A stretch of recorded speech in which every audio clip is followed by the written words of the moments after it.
जैसे calendar machine मिल जाएगी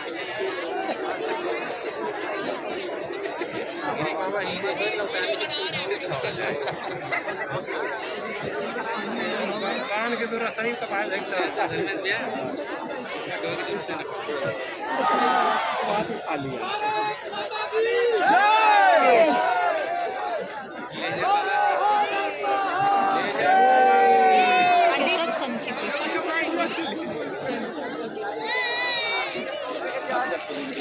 ladies के इस पर लाइट कर दिया तो सरकार की सब बढ़िया मजाक नहीं लाइट 100 के 4 रुपया पायदान 100 रुपये के 4 100 रुपये के 4 पायदान 100 रुपये के 4 पायदान अंधेरा भी हुआ है 100 रुपये के 4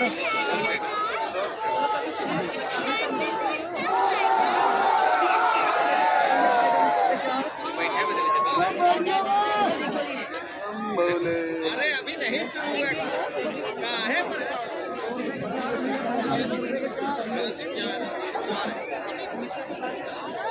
दुनिया भर का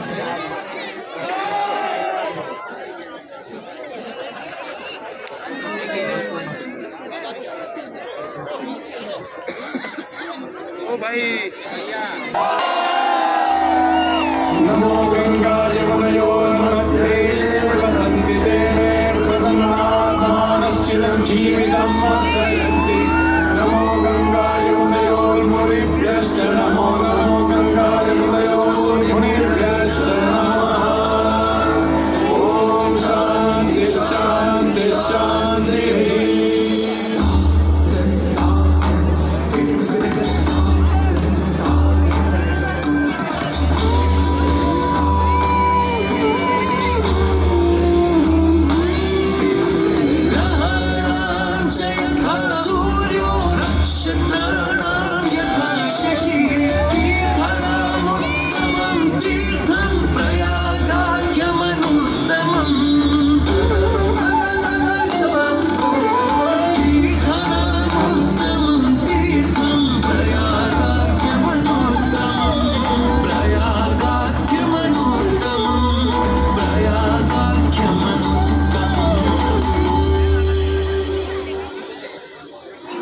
सूर्य ग्रहों में श्रेष्ठ है और चंद्रमा नक्षत्रों में श्रेष्ठ है।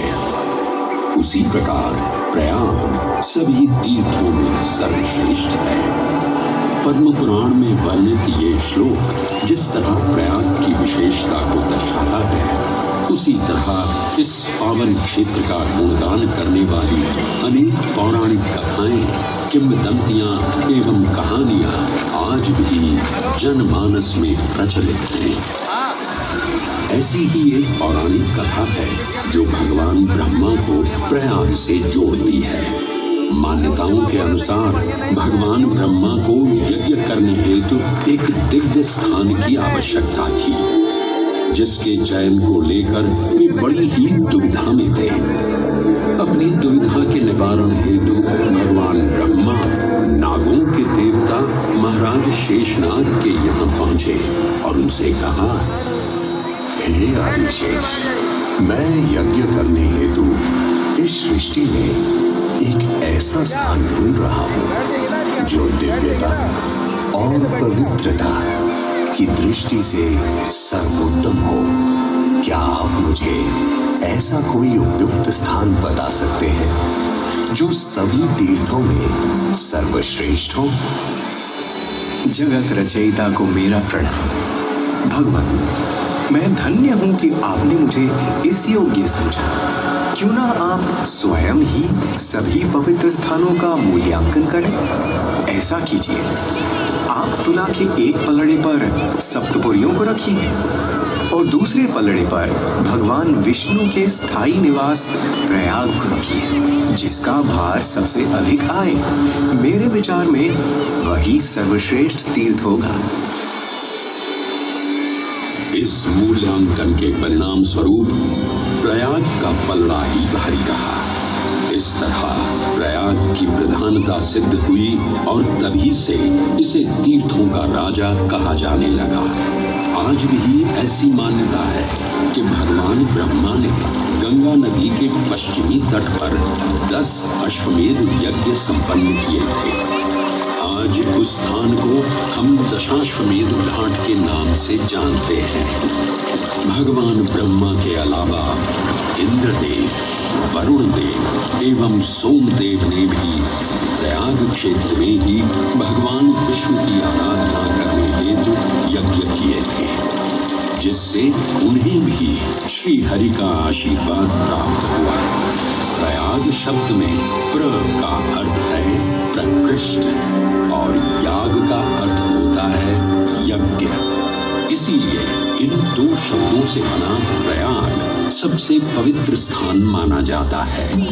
प्रयाग ही संसार में एकमात्र ऐसा पावन क्षेत्र है जहां 3 पवित्र नदियों का संगम होता है। इस संगम का भी एक अनूठा महत्व है।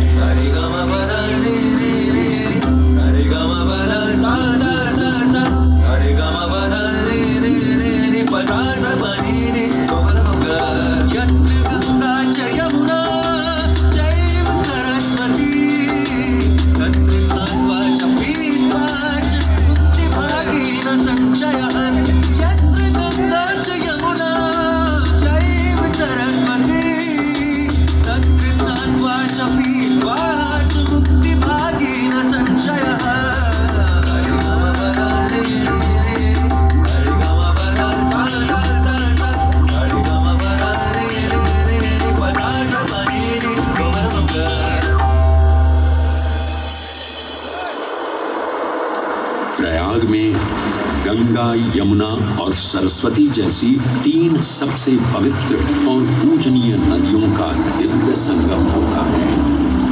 इन नदियों के संगम में स्नान करने एवं संगम का जल ग्रहण करने से मनुष्य मुक्ति का अधिकारी बन जाता है और इसमें किंचित भी संदेह नहीं है।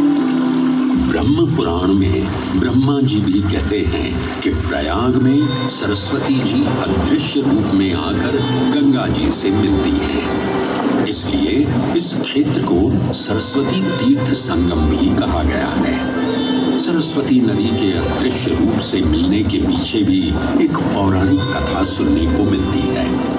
ऐसा माना जाता है कि बद्रीनाथ क्षेत्र की गुफाओं में जब वेद व्यास जी भगवान गणेश को महाभारत की कथा सुना रहे थे, तब उस क्षण सरस्वती जी हिम शिखरों से टकराते हुए अपना मार्ग बनाती हुई बड़ी ही तीव्र गति से बह रही थी।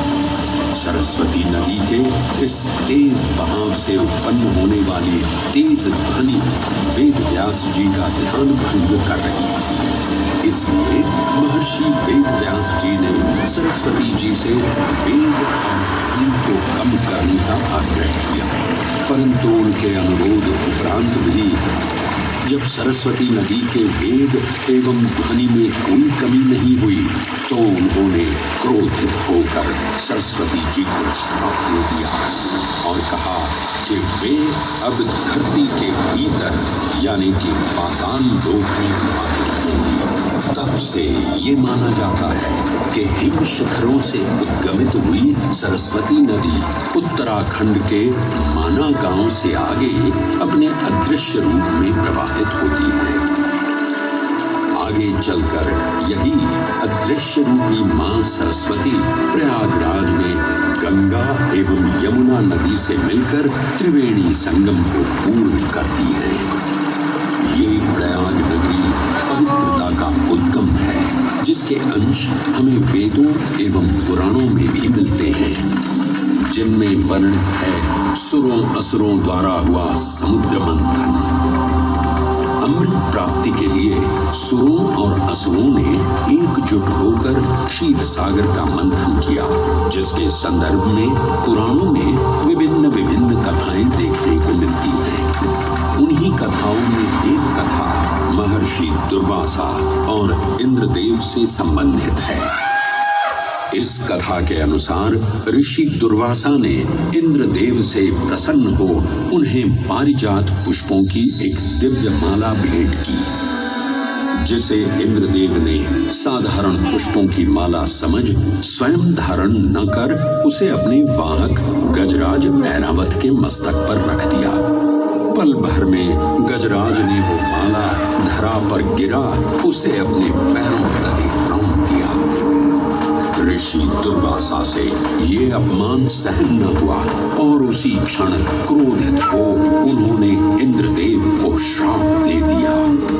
हे अहंकारी इंद्र, तेरा इतना दुस्साहस कि तूने मेरा अपमान किया। जिस वैभव एवं शौर्य पर तू इतरा रहा है, क्षण भर में ही तेरा ये वैभव, प्रतिष्ठा, शक्तियां सब नष्ट हो जाएंगी।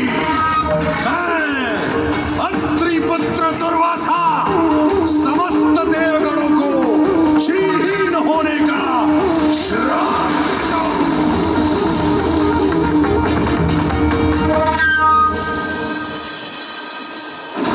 इस श्राप के परिणाम स्वरूप स्वर्गलोक से लेकर वैकुंठ धाम तक का सारा वैभव चला गया।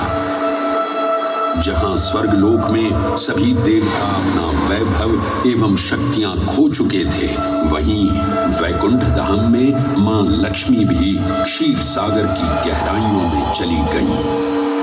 उनके जाते ही सृष्टि का संतुलन बिगड़ने लगा एवं असुर राजा बलि ने तीनों लोक अपने अधीन कर लिए।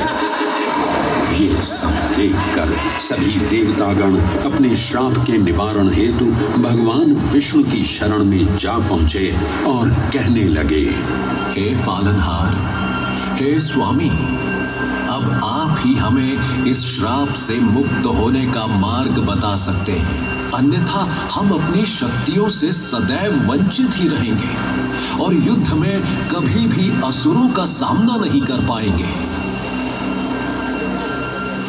हे देवराज, ऋषि दुर्वासा के श्राप से सभी देवतागण जीवन मृत्यु के काल चक्र में बंध चुके हैं। इस काल चक्र एवं श्राप से मुक्त होने के लिए अब केवल एक ही मार्ग शेष है और वो है समुद्र मंथन।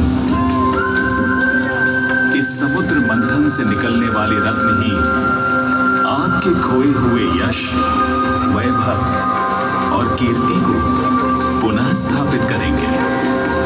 परंतु आपको इस मंथन के लिए असुरों के बल की भी आवश्यकता होगी, क्योंकि उनके बिना यह समुद्र मंथन संभव नहीं है।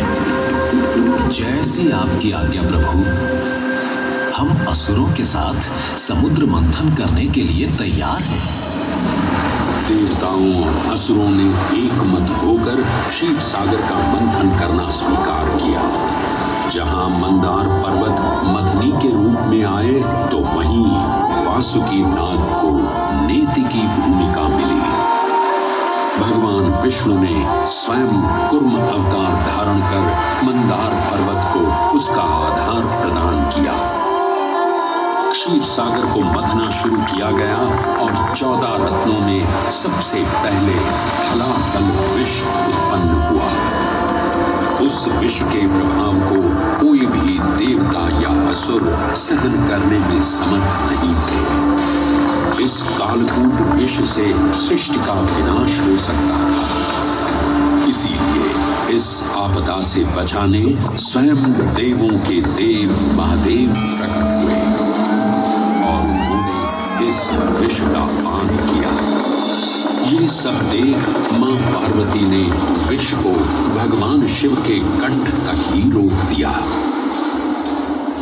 इस कालकूट विष के प्रभाव से महादेव का कंठ नीला पड़ गया और तभी से उन्हें नीलकंठ के नाम से भी जाना जाने लगा।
हलाहल के पश्चात समुद्र की गहराइयों से मां लक्ष्मी का आगमन हुआ, जिन्हें भगवान विष्णु ने वर्ण करके अपनी अर्धांगिनी बना लिया। इसके पश्चात समुद्र मंथन से एक एक कर कामधेनु गाय, पारिजात वृक्ष, चंद्र, कल्प वृक्ष, अपार सुंदर अप्सराएं, गंधर्व, शंख, उच्चैःषमा, वारुणी एवं कौस्तुभ मणि जैसे अनेक रत्न उत्पन्न हुए। लेकिन सभी को जिस रत्न की सबसे अधिक प्रतीक्षा थी, उस रत्न का निकलना अभी बाकी था। अंततः आयुर्वेद के देव धन्वंतरी अपने हाथ में अमृत कुंभ लिए प्रकट हुए। अमृत कुंभ पानी की लालसा में सुरों और असुरों के मध्य एक घमासान युद्ध आरंभ हो गया। इसी युद्ध के दौरान स्वरभानु नाम का एक असुर अमृत कुंभ को अपने अधीन कर पाताल लोक की ओर चल दिया। तब अमृत कलश को वापस पाने हेतु देवतागण अपने आराध्य भगवान विष्णु का स्मरण करने लगे। तदोपरांत भगवान विष्णु एक सुंदर अप्सरा मोहिनी का रूप धारण कर पाताल लोक पहुंचे, जिसे देख सभी असुर सम्मोहित होने लगे।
सुंदर अप्सरा कौन है? ये कहां से आई है? इसने तो मेरा मन ही मोह लिया। इसे तो मैं ही लेकर रहूंगा। इस सुंदर अप्सरा ने तो हम सबको सम्मोहित कर लिया है। हे सुंदरी, तुम कौन हो और यहाँ क्यों आई हो? हे असुरराज, मैं मोहिनी हूँ और आप ये समझ लीजिए कि मैं आप ही की सहायता हेतु यहाँ पर आई हूँ। हमारी सहायता हेतु? परंतु वो कैसे सुंदरी? मैं आपको ये ज्ञात कराने आई हूँ कि अमृत की असली शक्ति और गुण तो कलश के तल में विद्यमान है, जबकि ऊपर तो केवल जल मात्र है, जिसके ग्रहण करने से ज्यादा कोई लाभ न होगा। आप सभी इस अमृत को देवताओं के साथ बांट लीजिए। आखिर आप सभी ऋषि कश्यप के ही तो पुत्र हैं। देवताओं के साथ अमृत बांटने से एक तो आपका वैभव बढ़ेगा और दूसरा जो अमृत का फलदायक भाग है उसे आप ही ग्रहण कर सकेंगे। हे मनमोहिनी, तुम सत्य ही कह रही हो, परंतु अगर हमने ये अमृत कलश देवताओं को दे दिया तो क्या पता वे सारा अमृत स्वयं ही ग्रहण कर लें और हम सभी असुर इससे वंचित ही रह जाएं। आप निश्चिंत रहिए, ऐसा कदापि नहीं होगा। मैं स्वयं ही सभी सुरों और असुरों को अमृत पान करवाऊंगी और साथ ही साथ ये सुनिश्चित भी करूंगी कि अमृत का फलदायक भाग आप सभी को ही प्राप्त हो। बस फिर क्या था, भगवान विष्णु की अपरंपार लीला आरंभ हुई। जहां एक ओर सभी देवतागण विराजे तो वहीं दूसरी ओर सभी असुर। मोहिनी रूप धारण भगवान विष्णु एक एक कर सभी देवताओं को अमृत पान करवाने लगे, जिससे वे पुनः अपनी शक्तियां प्राप्त कर सकें। परंतु स्वरभानु नाम का असुर जल्द ही भगवान विष्णु की ये चालाकी भांप गया और चुपचाप देवता वेश धारण कर उन्हीं के बीच में जाकर विराजमान हो गया। तब जैसे ही मोहिनी स्वरभानु को अमृतपान कराने हेतु अग्रसर हुई, ठीक उसी क्षण सूर्य एवं चंद्रमा स्वरभानु का असली रूप पहचान गए। ये ज्ञात होते ही भगवान विष्णु अपने मूल रूप में परिवर्तित हो गए और अपने सुदर्शन चक्र से स्वरभानु का सिर धड़ से अलग कर दिया। परंतु तब तक अमृत की 2 बूंदें स्वरभानु के कंठ से उतर चुकी थी, जिसके चलते वो अमरत्व प्राप्त कर चुका था। इस तरह स्वरभानु के कटे हुए सिर के भाग को राहु का नाम मिला और धड़ को केतु के नाम से जाना जाने लगा। माना जाता है कि प्रतिशोध की ज्वाला में ज्वलित राहु एवं केतु सूर्य एवं चंद्रमा पर ग्रहण लगाते हैं।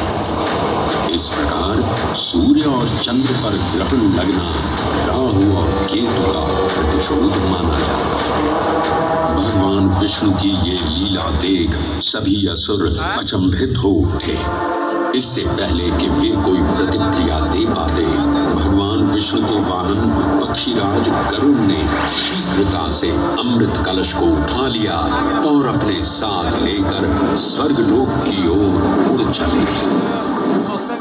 कहते हैं पक्षीराज की इस यात्रा के दौरान पृथ्वी पर 4 जगह अमृत की कुछ बूंदें छलक कर गिर पड़ी थी और इन बूंदों से उन नगरों की नदियों के पानी में अमृत जैसे गुण आ रहे थे। वे 4 स्थान हरिद्वार, प्रयाग, उज्जैन एवं नासिक है और यही कारण है कि इन 4 नगरों में कुंभ का पर्व मनाया जाता है। ऐसी भी मान्यता है कि एक दिव्य दिवस एक सांसारिक वर्ष के बराबर होता है और पक्षीराज गरुड़ की यात्रा में 12 दिन लगे थे। इसीलिए हर 12वें वर्ष में कुंभ पर्व मनाया जाता है।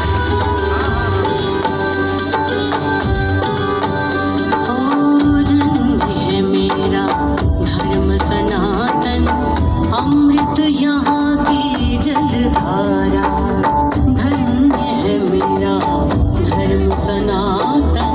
अमृत यहाँ की जलधारा, भक्त जनों का हुआ समागम, खुशियों का जय जयकारा, खुशियों का जय जयकारा।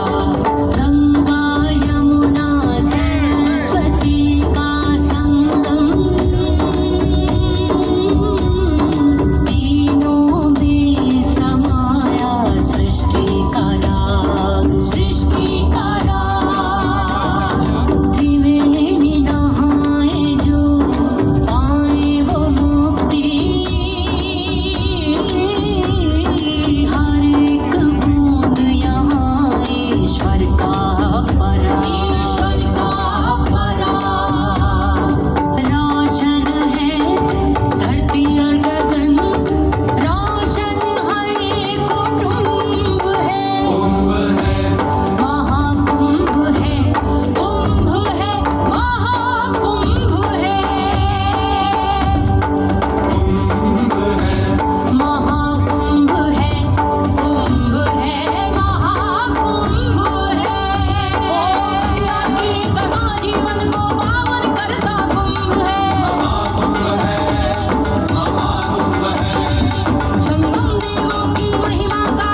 अनूठे संरेखण से सुनिश्चित होता ये कुंभ महापर्व प्रयाग की भूमि पर उसी नक्षत्र में आयोजित होता है जिस नक्षत्र में यहाँ अमृत की बूंदें गिरी थी।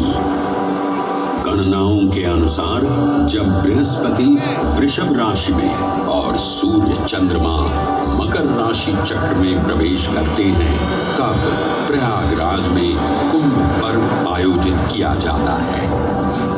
सनातन धर्म की प्राचीनतम धरोहर माना जाने वाला ये कुंभ पर्व भारत ही नहीं बल्कि विश्व भर से आए करोड़ों श्रद्धालुओं का स्वागत करता है। कुंभ पर्व केवल एक पर्व ही नहीं बल्कि एक तीर्थ का अवसर भी है जहां लाखों करोड़ों श्रद्धालु कल्पवास के नियमों का पालन करते हैं। पौष पूर्णिमा से लेकर माघ पूर्णिमा तक चलने वाले कल्पवास के दौरान तीर्थालु सांसारिक सुखों को त्याग कर तपस्वी संतों की तरह कुटिया में रहते हैं। उनकी दिनचर्या ब्रह्म मुहूर्त में गंगा स्नान से शुरू हो संध्या वंदना और भजन कीर्तन जैसे आध्यात्मिक कार्यों के साथ रात्रि तक समाप्त होती है। श्रद्धालु दिन में केवल एक ही बार भोजन ग्रहण कर मानसिक रूप से धैर्य, अहिंसा और भक्ति भाव में लिप्त रहते हैं। ऐसी मान्यता है कि जो कल्पवासी मोक्ष की अभिलाषा लिए कुंभ पर्व में कल्पवास के नियमों का पालन करते हैं उन्हें मोक्ष अवश्य ही प्राप्त होता है। पारंपरिक रूप से इस आध्यात्मिक पर्व की औपचारिक शुरुआत का श्रेय 8वीं शताब्दी के हिंदू दार्शनिक और संत आदि शंकराचार्य को दिया जाता है। उन्होंने न केवल 4 पवित्र मठों पुरी, श्रृंगेरी, द्वारका और बद्रीनाथ की स्थापना की थी बल्कि सन्यासी परंपरा को जीवित रखने हेतु 10 नाम सन्यासी व्यवस्था का गठन भी किया था जिसके अंतर्गत निर्वाणी, अटल, निरंजनी, आनंद, जूना, आवाहन और अग्निसात नामक 7 अखाड़े निर्मित हुए।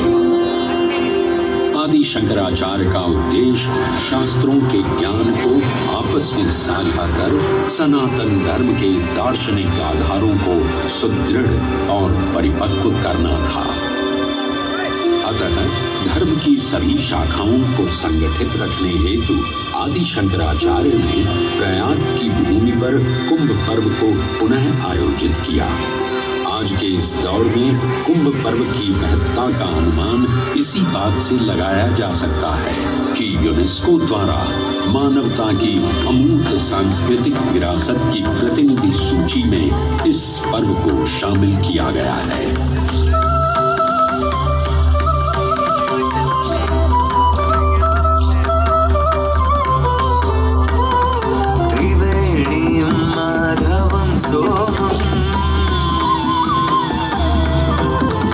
भरद्वाजं च वासुकिं वन्दे अक्षयवटं शेषम् प्रयागं तीर्थनायकम् प्रयागं तीर्थनायकम्।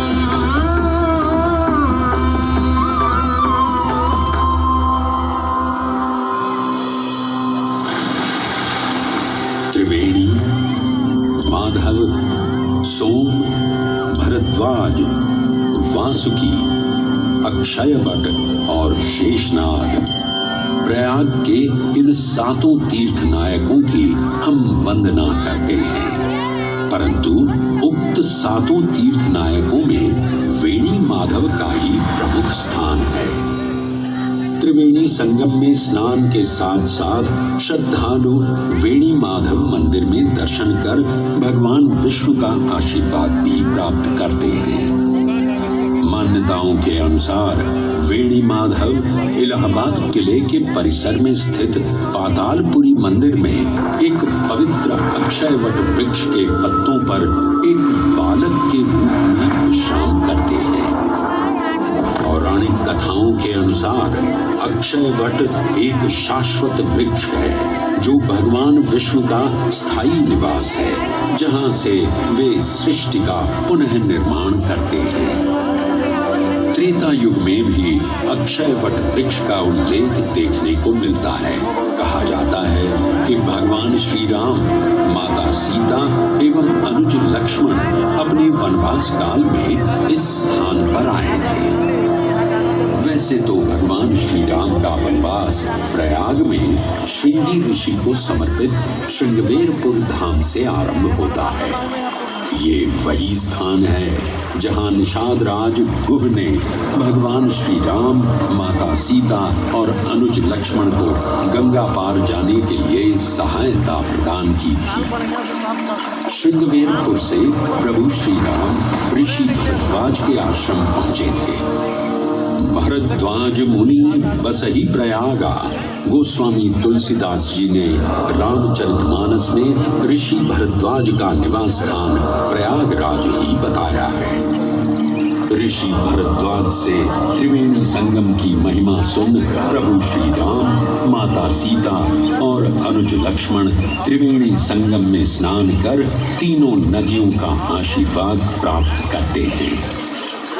इसी कड़ी में एक प्रचलित कथा के अनुसार संगम तट पर ही माता सीता ने प्रभु श्री राम से महादेव और परम शक्ति मां पार्वती की आराधना करने की अपनी मनोकामना को व्यक्त किया था, जिसके उपरांत प्रभु श्री राम ने यमुना तट पर भगवान भोलेनाथ और मां पार्वती को समर्पित एक मंदिर का निर्माण करवाया, जिसे आज हम मनकामेश्वर मंदिर के नाम से भी जानते हैं। त्रेता युग में स्वयं प्रभु श्री राम ने माता सीता के साथ इसी मंदिर में भगवान शिव एवं मां पार्वती की पूजा अर्चना कर उनसे आशीर्वाद प्राप्त किया था।